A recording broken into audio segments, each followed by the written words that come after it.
Capítulo 10.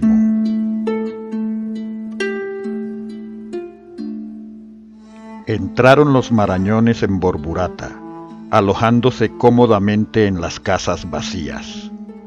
Lope nombró patrullas para que reconociesen los alrededores del pueblo, con la misión especialmente de hacerse con cuanto ganado caballar fuese posible. Antes de entrar en Borburata, mandó Aguirre, a imitación de Hernán Cortés, prender fuego a las embarcaciones que les habían transportado desde Isla Margarita. El mismo día de su entrada en Borburata, se le presentó uno de los soldados de Munguía, diciendo que éste les había engañado a todos cuando se pasó al padre Montesinos, pero que él había huido para volver con Aguirre, y que había otros que también lo deseaban hacer y andaban huidos, muertos de hambre y medio desnudos por los montes. Fue una de las pocas alegrías que recibió Aguirre. Acostumbrado a las deserciones, se sintió reconfortado con la fidelidad de aquel Francisco Martín. Le dio ropas y escribió una carta muy amorosa para los que habían abandonado al padre Montesinos, entregándosela a Martín para que fuese a buscarlos y los trajese. Regresaron las patrullas con cerca de 30 caballerías, casi todas yeguas salvajes sin domar. Una de las patrullas trajo al alcalde de Borburata, Francisco de Chávez, y a su yerno, Julián Mendoza, que era el alguacil mayor. Los habían encontrado ocultos en una cabaña del monte. Chávez y Mendoza eran dos típicos caciques de pueblo, dispuestos a medrar de la forma que fuese. En realidad, se habían dejado prender, pensando que podrían sacar algún provecho de la conmoción producida por la llegada de los marañones. De momento, Aguirre los retuvo en calidad de rehenes o detenidos. Transcurrieron los días en Borburata entre la doma de las yeguas cerreras y los servicios de reconocimiento. Francisco Martín regresó al cabo de 2 o 3 días, diciendo que no había hallado a ninguno de los que, según él, querían volver al servicio de Lope. La vida era fácil en Borburata.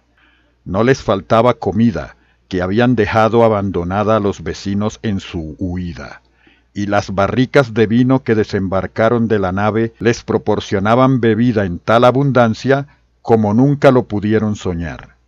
Viviendo al día como buenos aventureros, echaban mano del vino para todo, y hasta cocían la carne, y hacían sus guisos con vino, y lo despilfarraban de tal manera que no faltaron algunos que, destapando una de las barricas, se metieron dentro para bañarse en vino. A pesar de esta vida tan regalada, no cejaban muchos en su idea de desertar. Aguirre hacía frecuentes salidas por los alrededores del pueblo, y en una de ellas encontró a un soldado, llamado Diego Pérez, tumbado junto a un arroyo. Al preguntarle qué hacía allí, le respondió que se hallaba muy enfermo. «Pues pronto hemos de partir de aquí», le dijo Lope, «y de esa manera, señor don Diego Pérez, no podréis seguir la jornada. Bueno será que os quedéis». «Sea lo que mande vuesa merced», contestó el soldado con voz lastimera. Al regresar Aguirre al pueblo, mandó a 2 soldados de su guardia que trajeran al enfermo. «Traed acá a Diego Pérez, que ha quedado enfermo en las afueras, junto a un arroyo, y lo hemos de curar y hacer un regalo». Desde el primer momento había observado Aguirre que Pérez no tenía aspecto de enfermo, y que, sin duda alguna, su simulada enfermedad no era sino un pretexto para quedarse rezagado y poder desertar. En cuanto lo trajeron, ordenó que le dieran garrote. A los mismos capitanes de Aguirre, acostumbrados a su expeditiva justicia, les pareció excesivo el castigo y le rogaron que perdonase la vida a Diego Pérez. Pero Lope se mantuvo inflexible, advirtiendo a sus oficiales que nunca le pidiesen nada en favor de quien se mostrase tibio y desganado en la guerra. Diego Pérez fue agarrotado, y de su pecho colgaba un rótulo que decía: por inútil y desaprovechado. Estos terribles castigos no producían, por lo general, el efecto que Aguirre buscaba. Tales métodos de terror eran excesivos hasta para aquella banda de aventureros sin conciencia. Muchos, que le hubieran seguido con agrado, se apartaban de él, temerosos de que en cualquier momento pudieran ser víctimas de su besanía. Y a los que nunca fueron partidarios suyos, aquella furia homicida les incitaba a buscar afanosamente una oportunidad para abandonarle. A estos últimos pertenecía Pedrarias de Almesto, a quien Lope había perdonado la vida 2 veces. La primera, la noche del asesinato de Ursúa, y la segunda, cuando desertó al desembarcar en la Margarita. Pedrarias debía la vida a Elvira, pero ni su inocente idilio con ésta, ni el figurar como secretario de Aguirre le disuadían de buscar una oportunidad para pasarse al servicio del rey. Por el contrario, ambas circunstancias le forzaban a desertar, pues convencido del fracaso y ruina de los Marañones, si caía prisionero de las fuerzas leales, le horrorizaba pensar el efecto que produciría en los funcionarios de la justicia real el saber que había sostenido unas románticas relaciones con la hija de Aguirre, y que había sido secretario de éste. Por lo tanto, tenía que pasarse, en cuanto le fuera posible, a las filas reales. 18 días llevaban en Borburata, y ese tiempo lo habían aprovechado los marañones para domar yeguas herreras y acabar con todas las provisiones que hallaron en el pueblo. Aquella plaga vivía al día. Aguirre no podía encargarse de todo, y le preocupaban mucho más las deserciones, las armas y los caballos que el almacenar provisiones. Esto, a decir verdad, no le proporcionaba ningún quebradero de cabeza. Sabía que en este aspecto su gente era sufrida, y que en todo caso, por muy mal que lo pasaran, no sería peor que en los angustiosos días transcurridos en la selva amazónica. Domadas las yeguas, dejaron las mejores para monturas y las restantes las utilizaron como bestias de carga. Aguirre dio la orden de partir para Nueva Valencia y Pedrarias juzgó que aquella era una buena ocasión para desertar. No ignoraba el dolor que le iba a causar a Elvira, pero no eran momentos para mostrarse sentimental. Por otra parte, no estaba realmente enamorado de la muchacha. Sus relaciones podían considerarse como obra o fruto de las circunstancias. Se había sentido inclinado hacia ella principalmente por el violento contraste que ofrecía la presencia de aquella muchacha candorosa y virginal en el crudo y desgarrado ambiente de aquella turba de broncos soldados, aventureros sin conciencia y mujeres que nada tenían que perder. Tal vez al marcharse hiciera un bien a Elvira, así quedarían cegados en flor aquellos incipientes amores. Se puso, pues, de acuerdo con un tal Diego de Alarcón, y aprovecharon ambos los momentos de confusión de los preparativos de marcha para huir a los montes. Alguien, sin embargo, se dio cuenta y le faltó tiempo para dar la noticia a Aguirre. Inmediatamente ordenó éste que se suspendiera la marcha hasta nueva orden. Con quien primero descargó su cólera fue con Elvira. «¿Ha vuelto a huir tu enamorado?», le increpó. «¿Qué dices ahora? A pesar de que le perdoné la vida, me ha vuelto a traicionar. Pero por vida de tal, que en cuanto lo traigan no le han de salvar tus súplicas ni tus lloros». Elvira quedó anonadada con la noticia.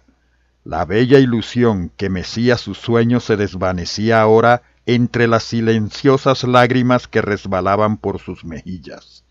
Lope amaba con delirio a su hija, y rara vez la reprendía, pero al verla llorar no pudo contenerse. —¿Y aún lloras? —le gritó— ¿por los que traicionan a tu padre? Elvira no pudo más. Le abandonaba Pedrarias y le reprendía a su padre con dureza. Era demasiado para la pobre muchacha. Sintiendo que le faltaban las fuerzas, se dejó caer en un asiento, mezclando sus lágrimas con profundos sollozos. Aguirre mandó buscar al alcalde de Borburata, Chávez, y a su yerno Mendoza, el alguacil mayor. Cuando estuvieron en su presencia les dijo sin rodeos: «Han huido a los montes dos traidores, llamados el uno Pedrarias y el otro Alarcón. Vuesas mercedes conocen esta tierra y han de saber dónde encontrarlos, de manera que si en el término de 2 días no me los traen, me llevaré a sus mujeres y a sus hijos, con que vean lo que les conviene». Esperó los 2 días convenidos, y como no trajesen a los 2 huidos, dio nuevamente la orden de marcha, dejando allí a Chávez y Mendoza, pero llevándose consigo a sus mujeres y a sus hijos.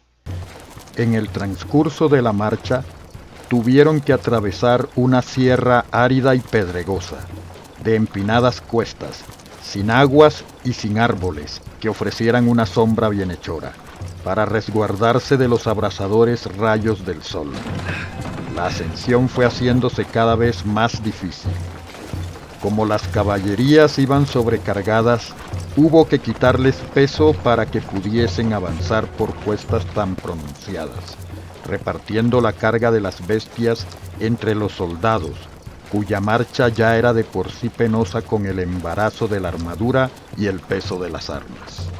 Aguirre caminaba dando aliento a todos, más aún con el ejemplo que con las palabras. Su energía causaba admiración hasta a sus mismos enemigos, y nadie comprendía cómo aquel cuerpo tan desmedrado podía encerrar tanta vitalidad. Si caía una mula, era el primero en ayudar a levantarla. Cargaba cualquier peso como un simple soldado, e infundía ánimos a todos, quitando importancia a la dureza de aquella jornada. «¡Ea, marañones!», les gritaba, «que esto es cosa menuda para nosotros. Estamos acostumbrados a vencer fatigas mucho mayores». La falta de agua, unida a un sol de justicia, convertían la ascensión en un auténtico suplicio. Las sedientas y derrengadas bestias de carga se negaban a seguir subiendo, y hubo que abandonar aquellos 6 falconetes que constituían la única artillería de que disponía Aguirre. Pero este no estaba dispuesto a cejar. Podía haber ordenado un descanso y reparar la ascensión en mejores condiciones, pero teniendo en cuenta la dificilísima campaña que les esperaba, quería acostumbrar a sus marañones a no ceder ante ningún obstáculo y a no retroceder jamás. Coronarían la cima costase lo que costase. Los marañones en esta ocasión, como siempre que se trataba de superar dificultades, se comportaron admirablemente. Todos pusieron a contribución su esfuerzo, acuciados por el ejemplo de Aguirre, que en vez de limitarse a dar órdenes como general, trabajaba personalmente como un asemilero. Y se coronó la cima. Los primeros que llegaron a la cumbre se lanzaron en todas direcciones en busca de algún manantial y pronto llenaron el aire los alegres gritos de «¡Agua! ¡Agua!». Había también, aunque pocos, algunos árboles que ofrecían acogedora sombra a los extenuados cuerpos. Todos se dispusieron a gozar de un descanso también ganado.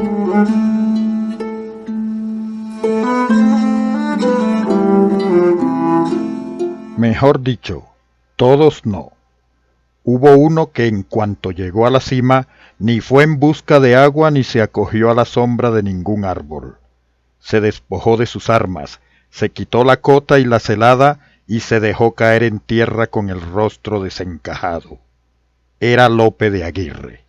La terrible tensión nerviosa en que había vivido aquellos días y el esfuerzo realizado en aquella jornada habían quebrantado su resistencia física. Sin quejarse, sin pedir ayuda a nadie, quedó allí tendido, devorado por la fiebre, con los labios resecos y la respiración jadeante. Inmediatamente corrió la voz de que Aguirre estaba enfermo, y sus amigos volaron a su lado. Con las banderas y algunas mantas levantaron una especie de toldo que le resguardara de los rayos del sol. Cuando la gente hubo descansado, ordenó que continuasen el avance hacia Nueva Valencia, que ya estaba cerca.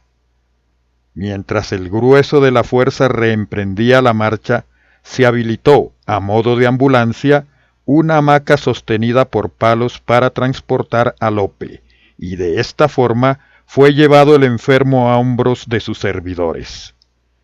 Descendieron de la sierra y al anochecer llegaron al valle, a la vista de Nueva Valencia. Detenidos por la enfermedad de Aguirre, descansaron allí 24 horas, y seguidamente entraron en Nueva Valencia, que también había sido abandonada por sus vecinos. El estado de Aguirre era más satisfactorio. La fiebre había remitido y aquellas 24 horas de descanso le habían devuelto toda su indomable energía. No pensaba en su enfermedad ni en su debilidad, y menos aún en una posible recaída. Aquel cuerpo convaleciente y demacrado, con los acerados ojos hundidos en lo profundo de las órbitas, rechazaba el descanso y se negaba a permanecer inactivo. Solo le dominaba un pensamiento: marchar, avanzar, llegar al Perú. Le sostenía únicamente el fuego de su rebeldía. Era un rebelde que no quería doblegarse ante nada, ni ante la desproporción de fuerzas contra las que se había enfrentado, ni ante la enfermedad que amenazaba acabar con su descarnado y desmedrado cuerpo. Esta llama rebelde que ardía en su pecho le empujaba constantemente hacia adelante. Sano o enfermo, había que proseguir la marcha.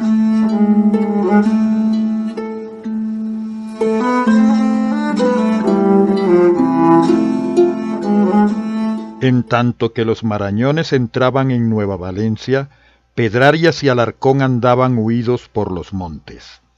Apretados por el hambre, decidieron presentarse en Borburata, donde suponían que habrían regresado ya los vecinos tras la marcha de los marañones. Tenían intención de animar a los vecinos a empuñar las armas contra Aguirre y levantar la bandera por el rey. Bajaron pues a Borburata, y en medio de la plaza comenzaron a dar voces para que acudieran los vecinos. «¡Salgan todos a servir al rey!», gritaban, «que a eso venimos, y álcese bandera para combatir al tirano Lope de Aguirre». Pronto se les unieron varios vecinos que parecían inclinarse a lo que proponían Pedrarias y su compañero. A los gritos y voces acudieron también el alcalde Chávez y su yerno, el alguacil mayor, ambos empuñando las varas de su cargo. Cuando vieron a Pedrarias y a Alarcón, no creían en su suerte. Los habían estado buscando por todos los sitios, pues los dos desertores constituían el rescate que les había exigido Aguirre a cambio de sus mujeres e hijos, y ahora los tenían allí, en sus manos, en medio de la plaza. Se acercaron a ellos y el alcalde les dijo: «Caballeros, ¡viva el rey! Que por él tenemos estas varas y ha de hacerse como vuesas mercedes dicen». A Pedrarias y a Alarcón les llenaron de confianza las palabras del alcalde, y creyeron logrado su propósito. Pero cuando más confiados estaban, se abalanzaron sobre ellos para desarmarlos, diciéndoles: «¡Daos presos, traidores, y viva el general Lope de Aguirre!». Pedrarias empezó a defenderse como pudo, dando tajos con su espada a derecha e izquierda, y entonces cargaron todos sobre Alarcón, a quien desarmaron, prendieron y encerraron en un calabozo con cadena al cuello y grilletes en los pies, mientras Pedrarias huía de nuevo al monte. Anduvo 4 días perdido, sin comer y sin saber a dónde dirigir sus pasos. Acuciado por el hambre, penetró una noche en una cabaña en la que encontró alimento. Mientras comía, el alguacil mayor Mendoza y 4 hombres que habían estado siguiendo sus pasos se arrojaron sobre él, lo amarraron y lo encerraron con su compañero Alarcón. El alcalde y su yerno explicaron a los detenidos que si tenían tanto interés en entregarlos a Lope de Aguirre, era porque éste tenía presas a sus mujeres, y sólo se las devolvería a cambio de sus cabezas. El pánico que infundía Lope de Aguirre era tan grande que cuando Pedrarias y Alarcón, seguros ya de su muerte, pidieron confesión a un clérigo que se encontraba a la sazón allí, éste, por miedo, rehusó confesarlos, y a duras penas consiguieron que lo hiciera. Era inconcebible en aquella época que un sacerdote se negara a confesar a un condenado a la última pena, pero hasta estos extremos llegaba el terror que infundían Lope de Aguirre y sus marañones. Mendoza, con 4 vecinos, se encargó de entregar a los 2 detenidos a Lope de Aguirre. En el camino a Nueva Valencia intentó Pedrarias forzar la suerte. Les llevaban sujetos con una cadena y con su correspondiente collera al cuello, y Pedrarias llamó a Mendoza para que le arreglara la collera con intención de quitarle la espada mientras se la estuviese arreglando. Había podido explicarle en voz baja su plan a Alarcón, seguro de que si desarmaban a Mendoza podían considerarse libres, pues con la espada de Mendoza se atrevía fácilmente con los 4 pacíficos vecinos que nada tenían de soldados. Pero cuando Mendoza se disponía a arreglarle la collera, Alarcón lo echó todo a rodar diciendo: ¿para qué todo esto?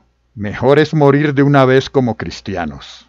Pedrarias no tenía inconveniente en morir como cristiano. Lo que no quería de ninguna manera es que le llevaran a presencia de Aguirre. Al fin y al cabo, Lope se había portado siempre bien con él, y ya le había perdonado la vida 2 veces. Luego estaba Elvira. No. Prefería morir antes que presentarse vivo en el campamento. Lo tenía firmemente decidido. Se echó en el suelo y le dijo a Mendoza que le cortase la cabeza, pues no pensaba dar un paso más. Y puesto que Aguirre les había dicho que para rescatar a sus esposas tenían que entregar a los desertores vivos o muertos, para el caso el mismo valor tenía su persona viva que con la cabeza separada del cuerpo. Al ver la decisión de Pedrarias, que echado en el suelo se negaba terminantemente a caminar, Mendoza y los vecinos acordaron darle muerte allí mismo, y para demostrarle su buena voluntad y que no tenían deseos de hacerle daño, sino que obraban obligados por las circunstancias, le preguntaron qué clase de muerte prefería.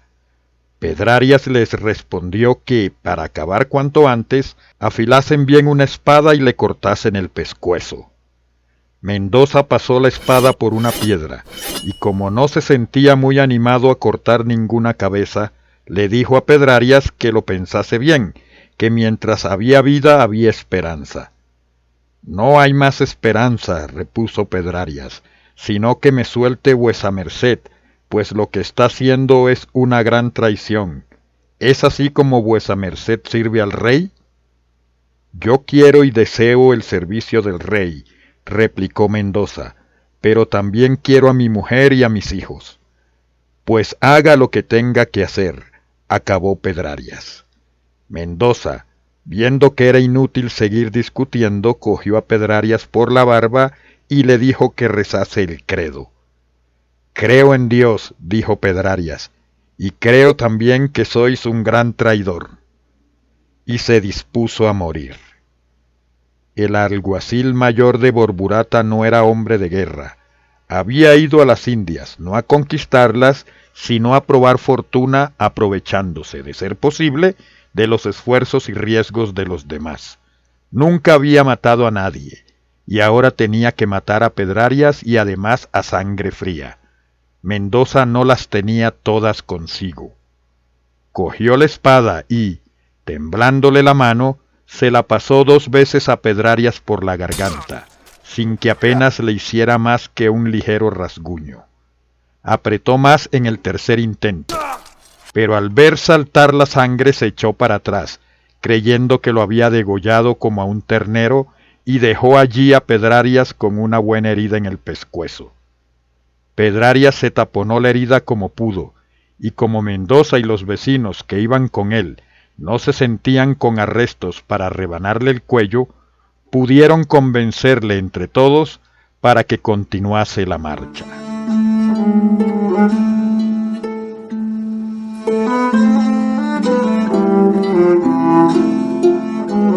La primera reacción de Lope de Aguirre, al saber que traían presos a los dos desertores, fue enviar a Carrión con algunos soldados para que los hiciesen cuartos. Pero el mestizo Carrión había aprendido mucho en su oficio de alguacil mayor de los Marañones. No es que le importase gran cosa una vida más o menos, habían pasado muchas por sus manos, pero en este caso podía estar por medio Elvira y no ignoraba el profundo cariño que Aguirre profesaba a su hija. Carrión no se dio prisa en cumplir la orden, y en esta ocasión acertó el mestizo. Aguirre cambió de opinión, y en vez de una muerte corriente, quiso que la de aquellos dos desertores revistiera cierta solemnidad. Envió, pues, un recado a Carrión para que llevara a su presencia a los dos huidos.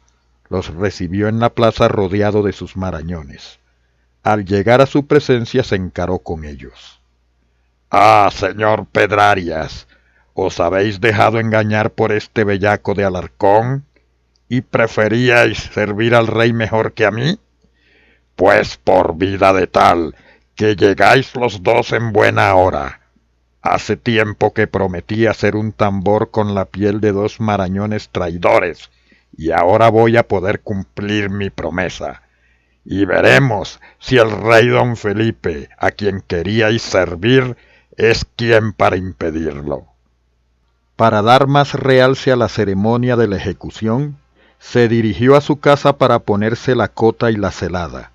Al entrar en el aposento vio a Elvira, y con el ceño adusto le dijo: «Ya han traído preso a tu enamorado Pedrarias, y esta vez nadie le salvará». Elvira se quedó sin respiración. Sabía que ahora sus ruegos serían inútiles, pero no obstante quiso hacer una última tentativa. «Padre mío, perdónalo, no ordenes que lo maten». «¿Todavía pretendes que le perdone? Hazlo por mí, te lo ruego». Cayó Elvira de rodillas delante de su padre, y Aguirre la levantó cariñosamente. «Levántate, hija mía», le dijo. «Ese traidor no merece que mi hija esté de rodillas por él». «Pues prométeme, padre mío, que le perdonarás». «No puedo», protestó Aguirre apartándose a un lado. «No puedo hacerlo. Todos los desertores son castigados con la pena de muerte, y a él ya le perdoné una vez. ¿Qué dirían los demás si volviera a perdonarle?» Elvira comprendió que tenía razón. Se separó de su padre y se apoyó en la pared con la cabeza baja y deshecha en llanto. Lope no pudo resistirlo. Aquella honda aflicción, aquel llanto silencioso de su hija le conmovieron. Se acercó a ella, la cogió suavemente por los hombros y le dijo: «Elvira, hija mía, ¿tanto le quieres?» Elvira le miró con sus grandes ojos anegados en lágrimas. «Bien sabes, padre mío, que nunca me ha cortejado nadie, y que no me gustan los galanteos, pero en el mundo solo os tengo a ti y a él». «Mientras yo viva, hija mía», trató de consolarla Lope, «nada tienes que temer». «¿Y si tú te murieses?» «En la guerra nadie sabe lo que puede pasar. Si faltáis los dos, ¿qué sería de mí entre todos estos soldados?». Elvira acertó a tocar la fibra más sensible del corazón de Aguirre. Se estremeció al imaginarse a su hija, a su adorada Elvira sola y abandonada, entre aquella turba de aventureros sin conciencia. Quedó un momento pensativo. Elvira vio que tenía el perdón al alcance de la mano y no quiso dejarlo escapar. Cayó de nuevo de rodillas y cogiendo las manos de su padre volvió a insistir: «Padre mío, prométeme que le vas a perdonar». Aguirre levantó a su hija murmurando: «Voy a hacer una cosa que no debía hacerla, perdonar la vida por 2 veces a un desertor. Pero mi hija está por encima de todo. Lo haré por ti, hija mía».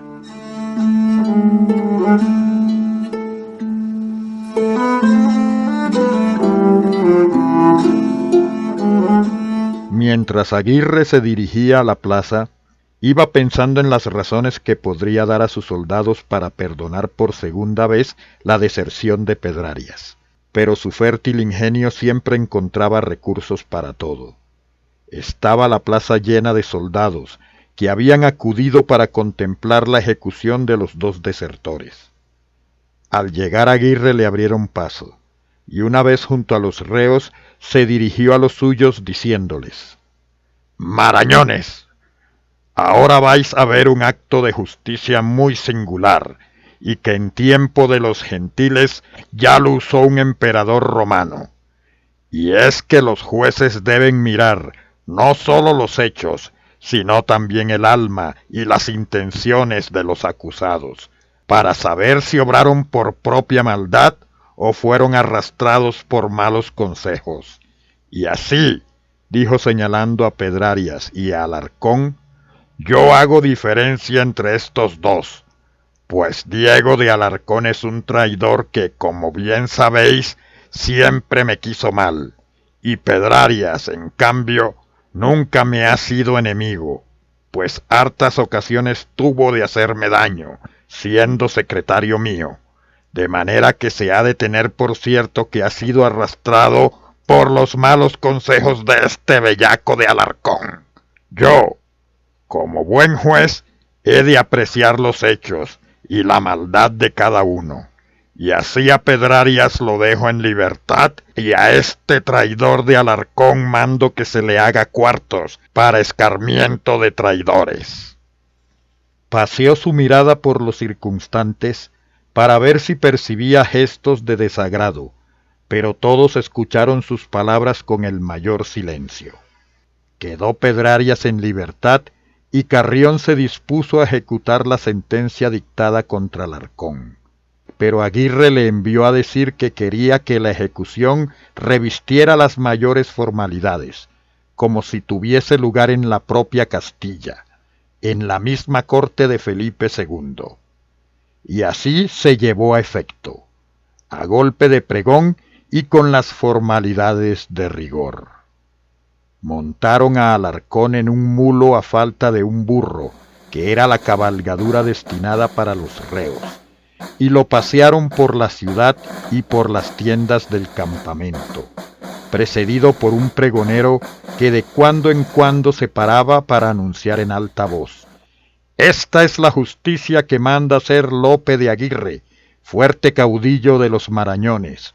Manda que este hombre sea degollado y descuartizado por traidor.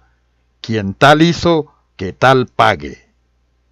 Lleváronlo finalmente a la plaza, y allí le cortaron la cabeza y le descuartizaron, quedando los miembros colgados de unos palos que colocaron alrededor del rollo de la justicia, en el que quedó expuesta la cabeza.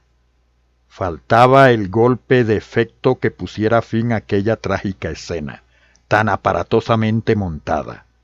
Colocándose frente al ajusticiado y teniendo a su lado a Pedrarias, gritó Aguirre a sus marañones: «Mirad, caballeros, qué necio quedaría Pedrarias si estuviese esperando, como Alarcón, a que venga el rey de Castilla a resucitarle».